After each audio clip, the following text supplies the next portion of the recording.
trying to get. Well, Congressman King, they are kind of defending. They're defending and saying that there have been planned trials before.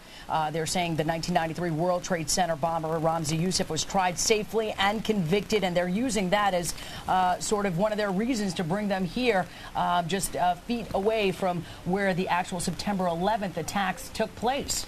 Well, I think one of the mistakes we made in the 1990s was to treat terrorism as a criminal offense rather than as a terrorist offense.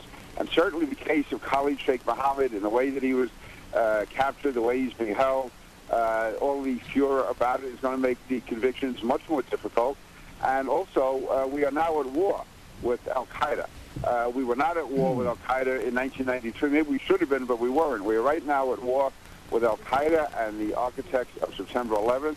And you don't give war criminals these type trials. It's a terrible, terrible precedent to set. They should be tried at Guantanamo before military tribunals and found guilty and executed. But the actual transfer of these detainees aren't going to happen for a few more weeks. Is there anything that you plan on doing? Or I'm sure there are a lot of people who are opposed to them actually coming here.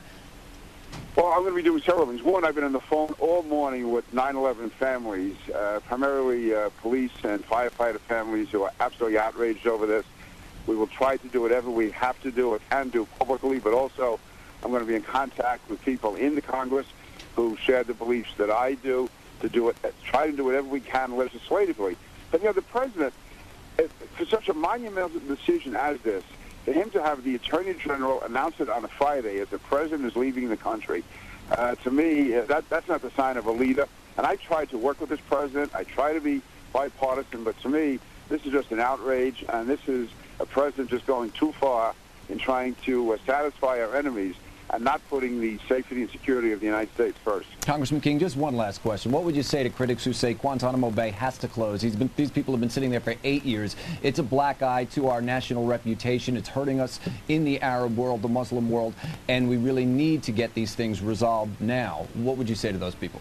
Well, first of all, we should stop worrying about the Arab world, the Muslim world, and do what's right. I've been to Guantanamo. The facilities at Guantanamo are better than any American prison I've ever seen, and certainly better than most training facilities for our own military.